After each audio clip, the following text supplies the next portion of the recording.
नमस्कार मंडळी, श्रीराम समर्थ. आज आपल्या ब्लॉगचा 4था दिवस आहे.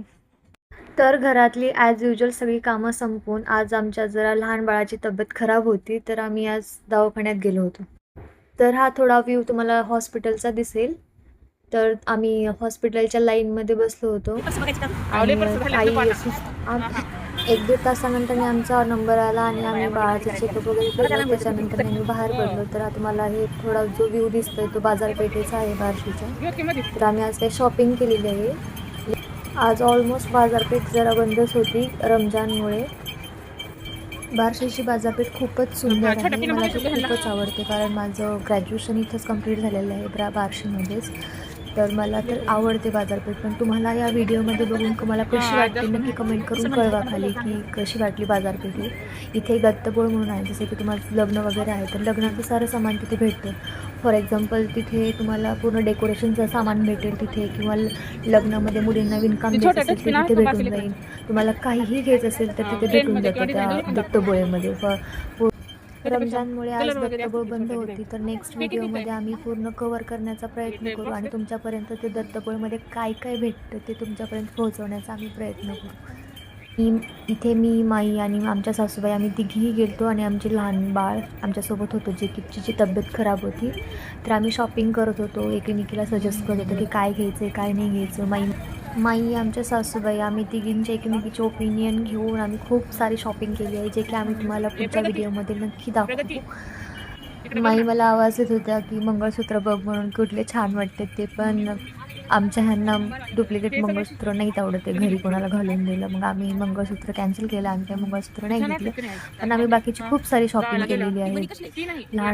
लहान बाळांसाठी पण केलेली आहे, आमच्यासाठी पण केलेली आहे आणि आमच्या एक अमेरिकेच्या जाऊबाई आहेत त्यांच्यासाठी पण केलेली आहे. आमच्या तिघींसाठी आम्ही भरभरून आज शॉपिंग केलेली आहे. आणि आमच्या साऱ्या शॉपिंगचं स्पॉन्सर आज आमच्या सासऱ्यांनी केलेलं आहे. त्यांनी असेच म्हणले, माझं लग्न झालं म्हणजे आम्ही कुठेच नाही बाहेर गेलो तर मला पण असं लग्नाच्या आधी मी कधी बांगड्या वगैरे घातलेल्या नाही, तर त्यामुळे की आज बांगड्या भरून या. त्यामुळे मग आम्ही आज म्हटलं की ठीक आहे हॉस्पिटलमध्ये पण जाऊ आणि त्याचबरोबर ते पण काम होईल म्हणून आम्ही आज बाहेर गेलो. जास्त काही नाही तिला झालेलं, बस तिचं खूप चिडचिडपणा वाढला आणि ती खात नाही म्हणून म्हटलं एकदा मनातली शंका काढावी आणि म्हटलं डॉक्टरांकडे नेऊन दाखवा. मग आमचं त्या हॉस्पिटलचं पण झालं आणि त्याचबरोबर आमची शॉपिंगही झाली. आम्ही खूप सारी शॉपिंग केली. माझ्या लग्नाला ऑलमोस्ट 2 महिने कंप्लीट होत आलेले आहेत. पहिल्यांदा आम्ही असं तिघीजणी बाहेर गेलो आणि शॉपिंग केली आहे. आणि मला काही होश नाही होता शॉपिंग करताना. हा पूर्ण व्हिडिओ जो आहे तो माईंनं शूट केलेला आहे. मी फक्त आणि फक्त शॉपिंगच करत होते आणि मी हे ते असं तसं काही काही बघत होते सगळं. बारकीला मी माझ्याकडे घेतलं होतं आणि आम्ही तिघीजणी शॉपिंग करत होतो दोघीजणी. आणि माई व्हिडिओ शूट करत होते. त्यांची पण शॉपिंग करत करत त्यांनी हा पूर्ण व्हिडिओ शूट केलेला आहे. पूर्ण व्हिडिओचं क्रेडिट आज माईंना जाते. कसा व्हिडिओ शूट झालेला आहे तेही नक्की कळवा आम्हाला कॉमेंट करून. आज आम्ही तिघींना खूप कमाल धमाल केलेली आहे आज पूर्ण मार्केटमध्ये. खूप छान. तुम्ही कुठून शॉपिंग करता, कोणासोबत तुम्हाला शॉपिंग करायला आवडते, तुमच्या आहोसोबत आवडते, तुमच्या जाऊबाईंसोबत आवडते की तुमच्या सासूसोबत आवडते, तेही नक्की कळवा. कमेंट बॉक्समध्ये नक्की कळवा.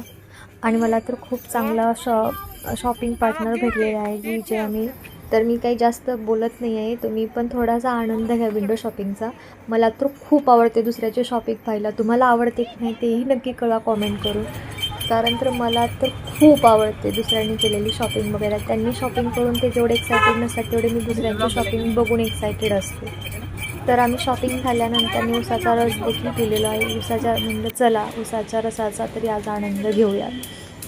रस वगैरे पिऊन झाल्यानंतर आम्ही मंदिरामध्ये गेलो होतो, भगवंत मंदिरामध्ये, जे की प्राचीनकालीन मंदिर आहे. आणि तुम्हाला पुढे व्ह्यू दिसेल पूर्ण मंदिराचं. हे मंदिराचे एंट्रन्स आहे, जे की पूर्ण ते जे तुम्हाला येलोमध्ये दिसत आहे ते पूर्ण पितळ वगैरेचं पत्र आहे ते ठोकून घेतलेलं आहे मंदिराचं. आणि हे जे आता नवीन बांधकाम झालेलं आहे जे की लोकांना राहण्यासाठी वगैरे. आणि जो हा व्ह्यू आहे दिसत आहे तो पूर्ण इनसाईड व्ह्यू आहे, पूर्ण आतूनही पितळ लावलेला आहे.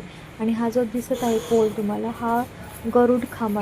तर इथे अशी परंपरा आहे की त्या गरुड खांबाला लोक अलंगण घालते आणि हे जे तुम्हाला दिसत आहेत छोटे छोटे मंदिराच्या अवतीभोवती हे आहे. आणि हे मंदिराचे जे आहेत ते लोक मंदिरात शांततेसाठी बसलेले आहेत. मला तर खूप शांती भेटते, पीस भेटते एक मंदिरामध्ये गेल्यानंतर. तुम्हाला कसं वाटतं मंदिरात गेल्यानंतर तेही नक्की कळवा कॉमेंट करून. आणि तुम्हाला हे मंदिर बघून कसं वाटत आहे. हे जे मंदिराची मूर्ती आहे आणि हे खासियत म्हणजे मंदिरात आतमध्ये तुम्हाला ते महालक्ष्मी दिसणार नाही समोर भगवंताच्या शेजारी, तरी पण ते तिथं मंदिराच्या पाठीमागं दिसते तुम्हाला ते मिररमध्ये.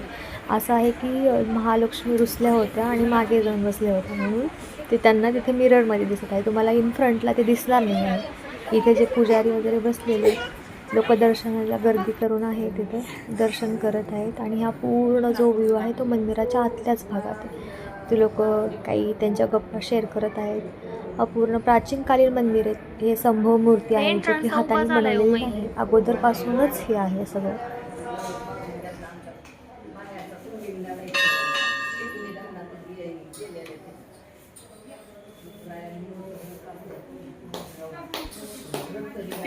तर मंदिरात आल्यावर इतकी पॉझिटिव्ह एनर्जी असते की तिथं मन अगदी शांत होऊन जातं. तरी तो सर्वजण थोडा वेळ बसतात. मग आम्ही पण थोडा वेळ बसलो आणि मग आता आम्हाला घरी जायचं होतं. तर घरी जाण्यासाठी आम्ही निघालो. खूप ऊन झालं होतं तरी मग नंतर आम्ही दर्शन घेतलं देवाचं आणि घरी जाण्यासाठी निघालो. तर मंदिर खूप छान परिसर आहे इथला, खूप शांत वाटते इथं आल्यानंतर. तर तुम्हाला पण हे मंदिराला पाहून कसं वाटलं ते सांगा. आणि तुम्ही कधी जर बार्शीला आलायत बघणारे जे असते तर नक्की या मंदिरात दर्शनाला या. भगवंत मंदिर हे खूप प्राचीन आणि पुरातन मंदिर आहे. विष्णूचा सर्वात पहिला अवतार आहे असं म्हणतात भगवंताचा. त्याच्यामुळे ह्या मंदिराची खूप प्रसिद्धी आहे. तर तुम्ही पण कधी आला तर नक्की भेट द्या. तर मंडळी, तुम्हाला कसा वाटला आमचा हा व्हिडिओ हे नक्की कमेंट बॉक्समध्ये कमेंट करून सांगा. आणि तुमचा असाच भरभरून सपोर्ट आमच्या चॅनलला राहू द्या. तर तोपर्यंत भेटूया पुढच्या व्लॉगमध्ये. तोपर्यंत धन्यवाद.